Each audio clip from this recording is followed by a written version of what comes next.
സാഹിത്യം നിർമ്മിക്കുന്നത് എഴുത്തുകാർ മാത്രമല്ല, നല്ല വായനക്കാർ കൂടിയാണ്. അതുകൊണ്ട് നിങ്ങൾ എഴുത്തുകാരായില്ലെങ്കിലും നല്ല വായനക്കാരാവുക, നല്ല സാഹിത്യാസ്വാദകരെങ്കിലും ആവുക എന്നാണ് ആദ്യമായി എനിക്ക് പറയാനുള്ളത്.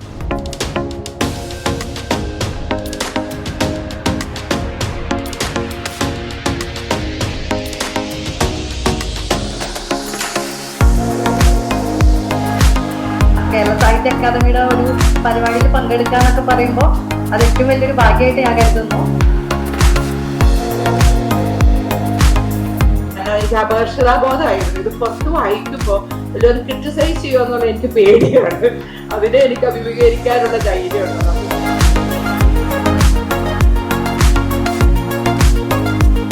ഇവിടെ ഇരിക്കുന്നതൊക്കെ ഈ പന്തങ്ങളാണ്, ഒരു രക്ഷയില്ല.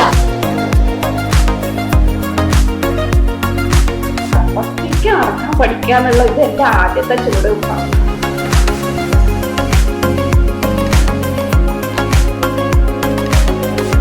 നമുക്കും പറ്റും, ഇവരെ പോലൊക്കെ നമുക്കും പറ്റും.